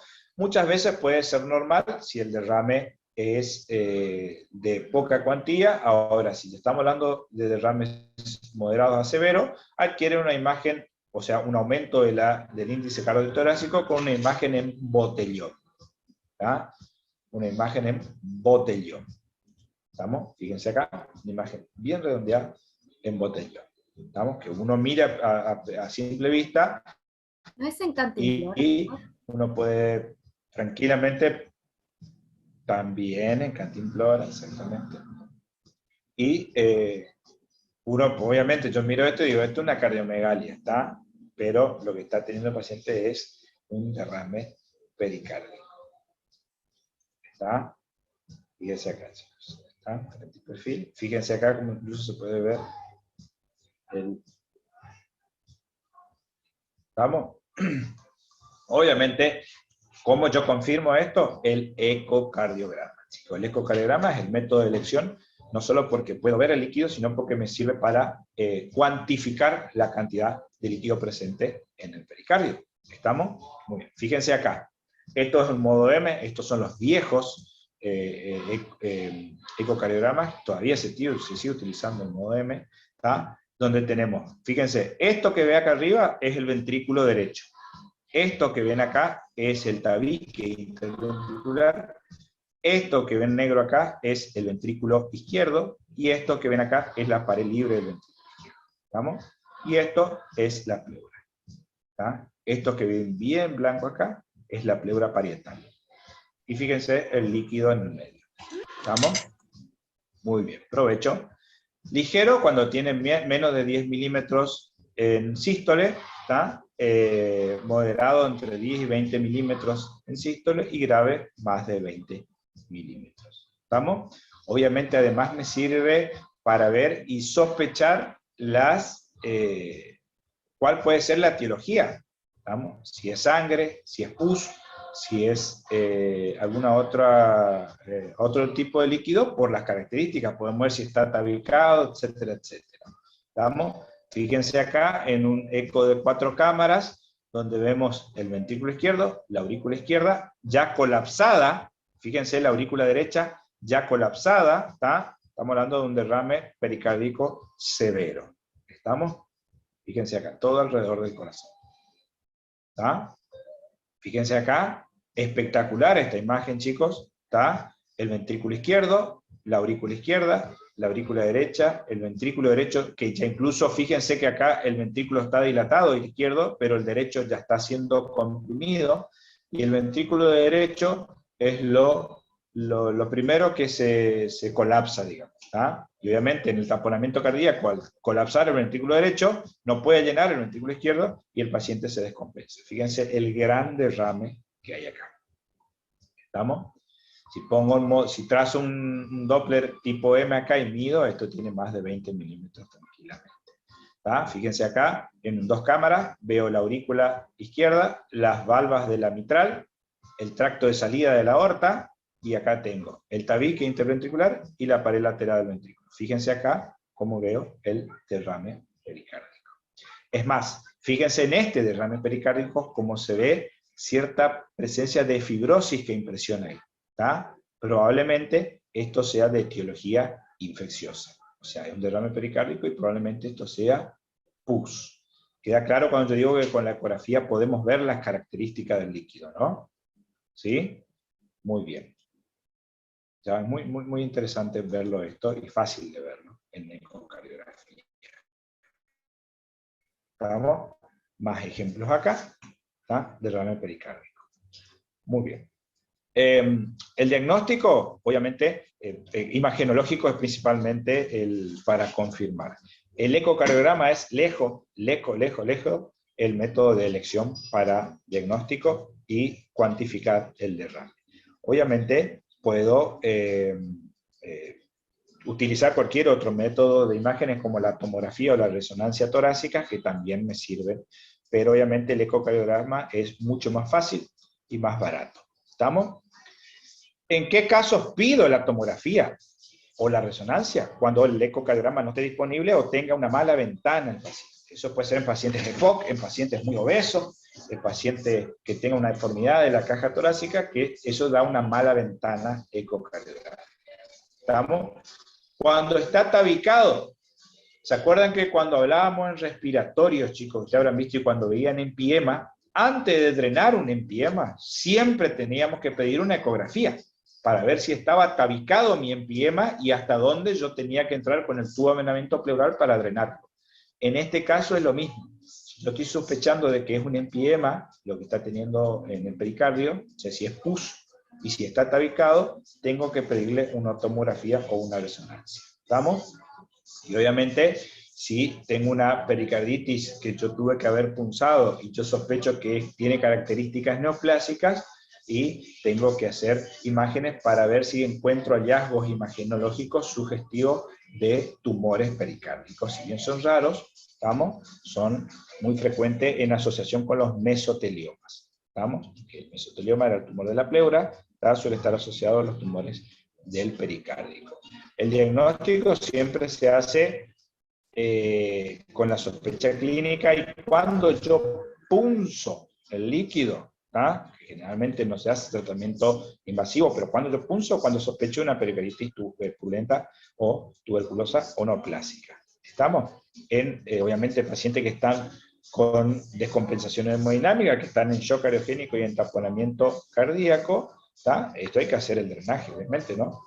Cuando el paciente está evolucionando, capaz empezó con una pericarditis, después hizo un derrame pericárdico leve y no está respondiendo el tratamiento antiinflamatorio, se puede hacer la punción descomprensiva, ¿tá? Y obviamente en ese líquido que yo extraigo, hacer la misma estudio de siempre. La tinción de Gram para ver el directo, el cultivo bacteriológico y micológico, con antibiograma todos ellos, ¿tá? Y descartar la presencia de tuberculosis. ¿Estamos, chicos? En quien, como yo decía, en quién indico el tratamiento, digamos, o sea, etiológico, en todos los pacientes que yo encuentre la etiología primaria. Y el tratamiento siempre se empieza como si fuera una pericarditis, chicos, ¿está? Con AINES, ¿está? Aspirina o ibuprofeno, o la indometacina, a las dosis que dijimos hoy y por el tiempo que dijimos hoy. Eso se va resolviendo solo. El problema son cuando es de etiología neoplásica. Vamos, chicos, porque esos pacientes suelen hacer pericarditis, derrames pericárdicos a repetición. ¿Tá? Muy bien. ¿En quién otro dreno, como dijimos hoy? Cuando yo tengo la sospecha de que es tuberculoso o purulento, porque eso puede evolucionar a un empiema. Y lo que tiene esto de bueno, chicos, es que con un poquitito que drenemos 20, 30 mililitros de derrame, el paciente mejora su clínica drásticamente en el caso de que esté haciendo un taponamiento cardíaco. ¿Estamos? Fíjense en quién está contraindicado, ¿tá? Clase funcional 3, ¿tá? En los pericardio, en los pacientes que tengan un síndrome aórtico, o sea, los pacientes que hicieron una disección de aorta, hicieron un derrame pericárdico, está contraindicado la pericardiocentesis. el tratamiento es la cirugía de ese síndrome aórtico, ¿tá? Y aquellos pacientes que tengan derrame pericárdico leve a moderado sin compromiso hemodinámico. En eso están contraindicados. ¿Está? Muy bien. Y el taponamiento cardíaco es la evolución, la progresión de esa enfermedad. Al ir aumentando mucho las presiones dentro del pericardio, hacen que los ventrículos no se puedan relajar correctamente, principalmente el ventrículo derecho, y esto hace que colapse el ventrículo derecho y no se puede llenar, por lo tanto no se llena el ventrículo izquierdo y el paciente entra en un estado de shock. Esta obviamente va a depender de lo rápido que se instauró el líquido, ¿tá? Se vio que si se instala en forma brusca entre 200 y 250 mililitros puede dar un taponamiento cardíaco, y en las derrames pericárdicos crónicos se necesitan al menos de 1 litro o 1,5 litros para generar el taponamiento. ¿Vamos? Esto genera el colapso circulatorio y la insuficiencia cardíaca. ¿Estamos? Las causas del taponamiento cardíaco, o sea, el del derrame brusco, puede ser las heridas penetrantes cardíacas, puede ser una herida de arma de fuego, una herida de arma blanca, las rupturas cardíacas como complicaciones de infarto post-quirúrgico, o el cateterismo, como me ha pasado. Yo les conté, creo que a los chicos mis prácticos les conté, tengo una tía que se colocó un marcapaso y el catéter de marcapaso perforó el ventrículo y ella hizo un hemopericardio y tuvo que hacerse una cirugía, drenaron ese hemopericardio y le sacaron el catéter de marcapaso. O la disección de aorta. Y la pericarditis exudativa, obviamente de causas infecciosas, o las enfermedades autoinmunes como el lupus y la artritis. Fíjense donde acá entra el síndrome de Dressler, que habíamos dicho que era esa pericarditis que aparecía después de los 30 días del evento coronario. ¿Estamos? Perdón. Fíjense que este derrame pericárdico aumenta las presiones por fuera de las cavidades cardíacas, ¿tá? Y esto hace que se colapse el ventrículo y hay una restricción a la diástole del mismo, ¿tá? Por lo tanto no se llena bien, aumentan las presiones dentro de los capilares, disminuyendo el gasto cardíaco, generando hipotensión y bajo gasto cardíaco. Esto activa el sistema renina-angiotensina-aldosterona, que retiene más líquido y empeora así la cascada de la insuficiencia cardíaca diastólica que genera esto. ¿Estamos? Obviamente. Esto va a generar una restricción de la expansión, hay una alteración diastólica, ¿tá? Del ventrículo derecho principalmente, ya que como es más finito el ventrículo derecho que el izquierdo, es el primero que se colapsa. ¿Estamos? Muy bien. Clínicamente el paciente obviamente va a tener disnea, dolor torácico y tos, va a estar taquicárdico, taquipneico con tendencia a la hipotensión y presenta ingurgitación yugular. Pulso paradojal, chicos. ¿Ah? Eso significa que yo le tomo la presión a mi paciente acostado que tiene una presión y cuando se levanta y le tomo desciende bruscamente la presión de mi paciente. ¿Está? En la pericarditis, en el taponamiento agudo, yo tengo que sospechar en aquellos pacientes que hacen insuficiencia cardíaca en forma brusca, principalmente en los postquirúrgicos, como yo le decía hoy, o en aquellos pacientes que hayan recibido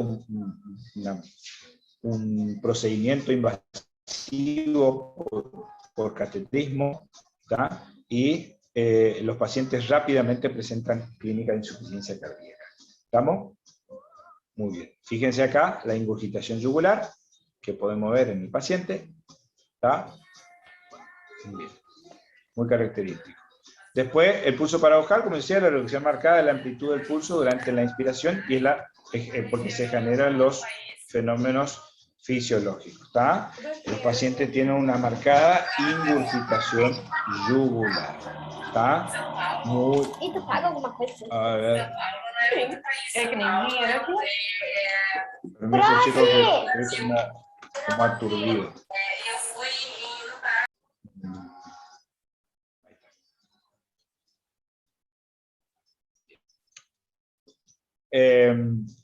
El pulso paradojal, como yo le decía, que es una disminución de la TA sistólica más de 10 milímetros en inspiración, sobre todo si yo lo paro al paciente y le hago inspirar bruscamente la TA sistólica, ¿está? Pero con una disminución de 10 milímetros de mercurio ya se toma como criterio para sospechar. ¿Estamos? El diagnóstico, obviamente, con la clínica del paciente. En la radiografía de tórax vamos a ver el agrandamiento de la silueta cardíaca. En el electrocardiograma, si bien no son patognomónicos estos, vamos a ver la alteración en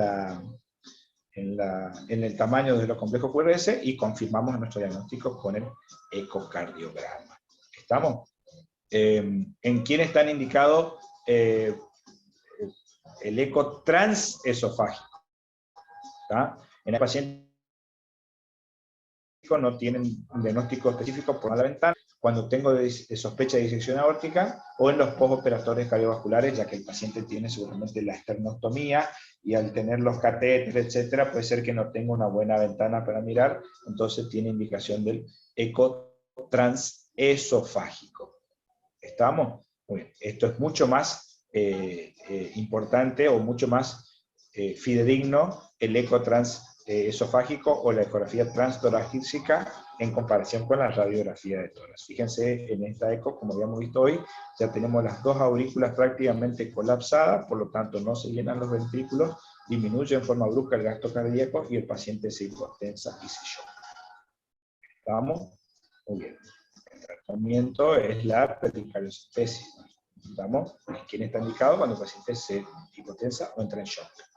Y está contraindicado en la disección de aorta, ¿tá? En el postoperatorio inmediato. Este paciente no se drena ese pericardio, tiene que ir a cirugía nuevamente. ¿Estamos? Y síndrome de Dressler postoperatorio está en las dudas. A mí me pasó una vez, chicos, yo estaba haciendo un postoperatorio, una cirugía de revascularización, un paciente de 60, 61 años tenía, salió, había sido muy bien, toleró bien la cirugía, y en el postoperatorio a las 3-4 horas aproximadamente el paciente empezó a disminuir su presión. Empezó a hipotensarse, no respondía a drogas, ¿estamos? Y le hicimos la radiografía y encontramos el índice cardiotorácico aumentado. ¿Está? Le pedimos la ecografía y cuando miraron estaba haciendo un derrame pericárdico ya moderado, entonces llamamos al cirujano cardiovascular y lo reintervinieron. ¿Está? Y el problema fue que en el puente que hicieron, en uno de los puentes que hicieron con una vena safena, uno de los puntitos tenía un sangradito en napa. ¿Está? Entonces empezó a juntar sangre de forma rápida en el pericardio. ¿Está? Se corrigió ese punto, se limpió todo, y el paciente evolucionó muy bien. ¿Estamos? Muy bien. Y la pericarditis constrictiva, como yo decía hoy, es aquel engrosamiento que tiene el pericardio que evita la correcta relajación del ventrículo, ¿tá? Pero a diferencia de la miocarditis restrictiva, es que en la pericarditis restrictiva la primera porción de la diástole es normal, hasta que se encuentra con el pericardio engrosado, ¿tá? Y constrictivo, y ahí ya no se puede relajar bien. ¿Estamos? Muy bien. Fíjense que de las causas idiopáticas, lo más frecuente, también asociados a patologías virales, en los postoperatorios o en los tratamientos con radioterapia o en las actínicas, como dijimos hoy. ¿Estamos? Muy bien.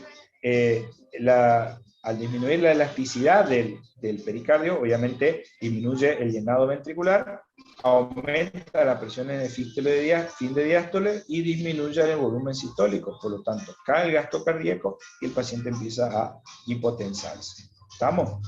Muy bien. Esta constricción de los ventrículos hace que haya una disfunción diastólica del mismo, por lo tanto, repito, no se llena bien el ventrículo, disminuye la precarga del ventrículo izquierdo y por lo tanto cae el gasto cardíaco. ¿Estamos?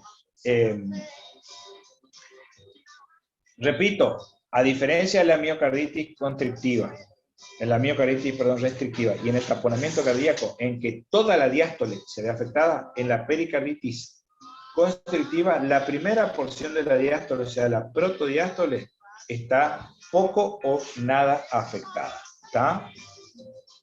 Muy bien. ¿Qué vamos a encontrar en el examen físico?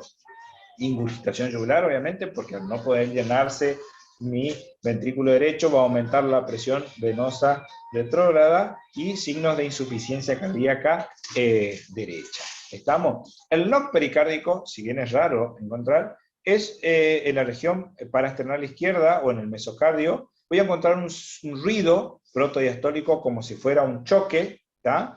Que se debe a que el ventrículo se relaja y se encuentra con ese pericardio que está constrictivo. ¿Está? Muy bien.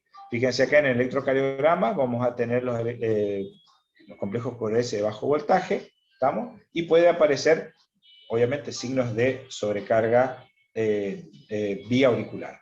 ¿Estamos? En la radiografía, más del 50% de los casos se ve la calcificación del pericardio. El ecocardiograma, obviamente, puedo ver el engrosamiento y la difusión diastólica que está teniendo mi ventrículo, y la tomografía es el método de elección. Repito, si yo quiero ver calcio, cualquier estructura del organismo, y yo quiero ver si hay presencia de calcio, la tomografía es el mejor método diagnóstico. ¿Está? Para ver el calcio.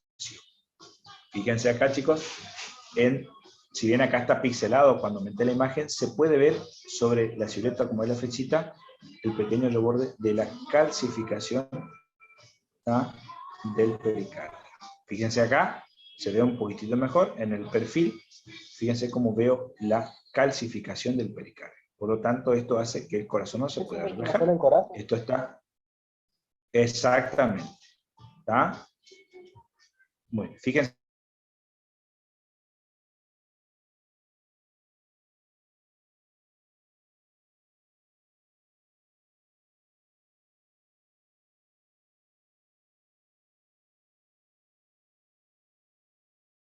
¿Me escuchan, chicos?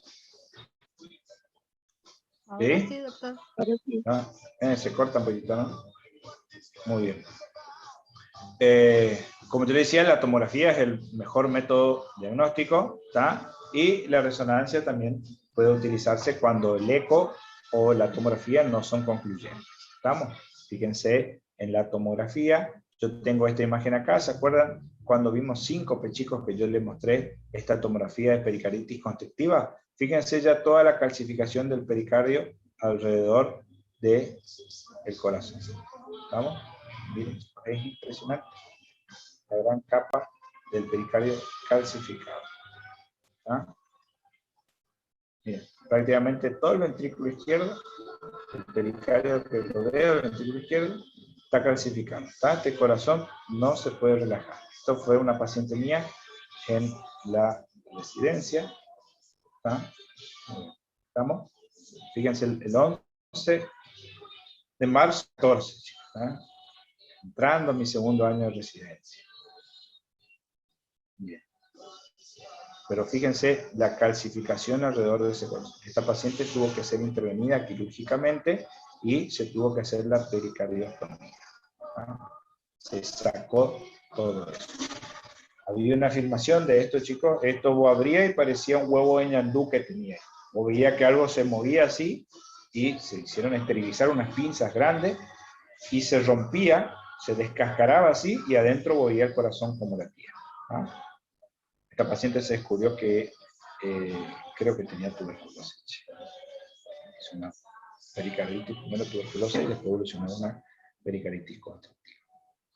¿Vamos, chicos? Muy interesante esta imagen. ¿Ah? Bien.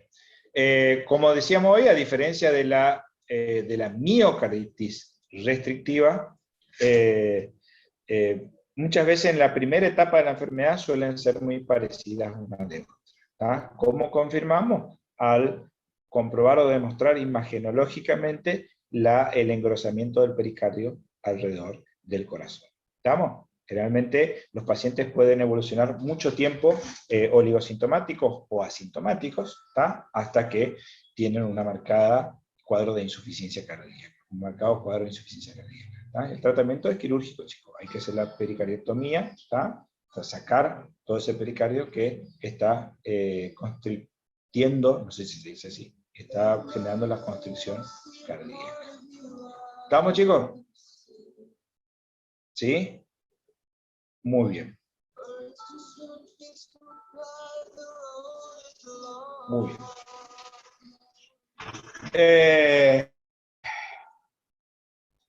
Quiero creer, no quería ni mirar sus caras, porque quiero creer que se hizo entretenido.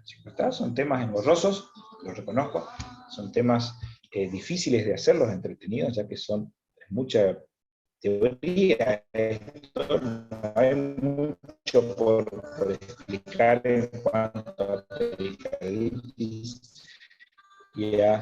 Bueno, es mi última clase que voy a tener con ustedes, creo que en el transcurso del año, el único teórico, así que, repito, espero que les haya servido todas las clases que tuvimos. La idea es aprender, tienen que estudiar. Nos queda una semanita todavía para llegar, yo creo que podemos llegar bien, menos 5 días, y después tenemos un tiempito de descanso.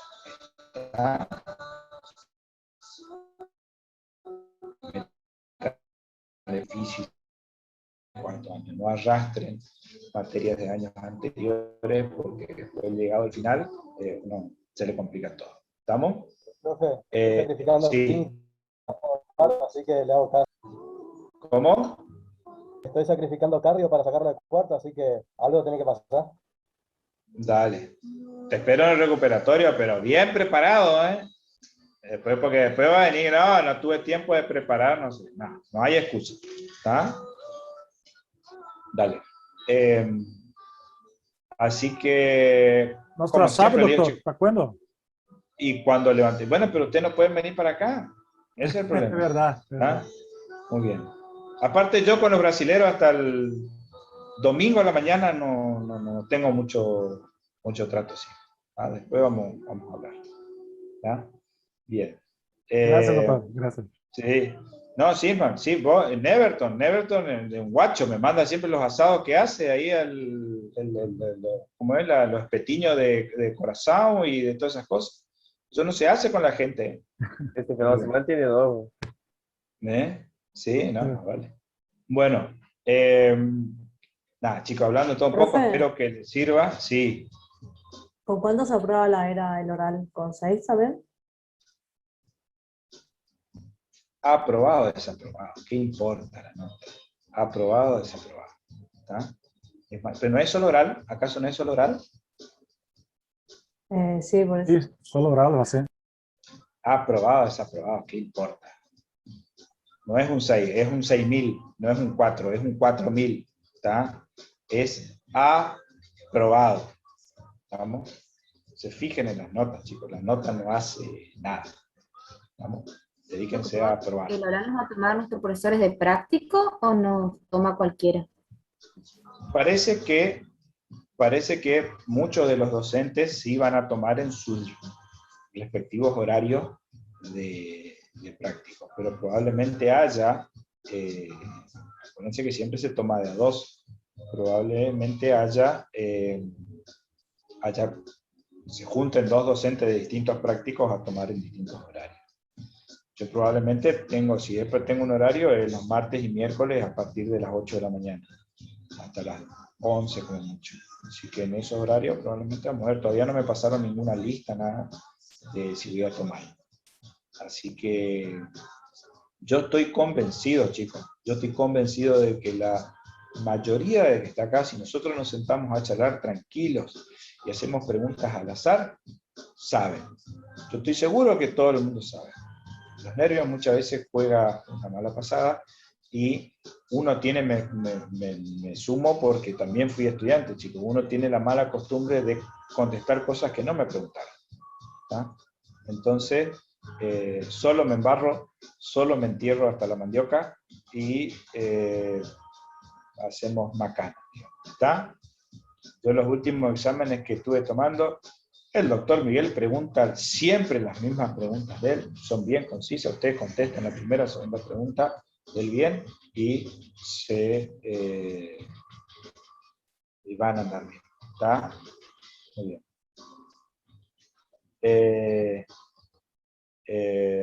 Román, el martes o miércoles de la semana que viene yo te voy a decir cuáles son las preguntas que ¿saben?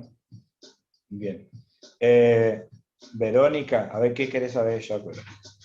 Si es larga la respuesta, no.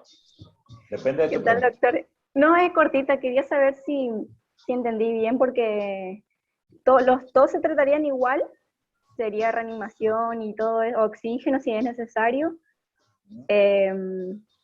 y quisiera saber si se trata el séptico por antibiótico nomás, pero todos empezamos de la misma forma a tratar. Sí, excepto el calefín. shock es shock, chicos. Shock tiene una causa, por lo tanto yo tengo que tratar la causa que me está generando el shock. Obviamente tengo mi tratamiento sostén. El objetivo es mantener mi presión por arriba de 90 de sistólica. ¿Está? Pero dependiendo de cuál es la causa, si yo no trato la causa que me está generando, no me va a servir nada mi tratamiento para el shock. ¿Estamos? O sea que en el shock séptico, si yo no le doy antibiótico, no me va a servir de nada, chicos. Yo lo voy a compensar un tiempito nomás, pero el proceso infeccioso hace que, si no le doy el antibiótico, no actúen. Al haber el proceso infeccioso, el paciente está séptico, chicos, altera el pH de la sangre, y al alterarse el pH de la sangre, las drogas inotrópicas no actúan.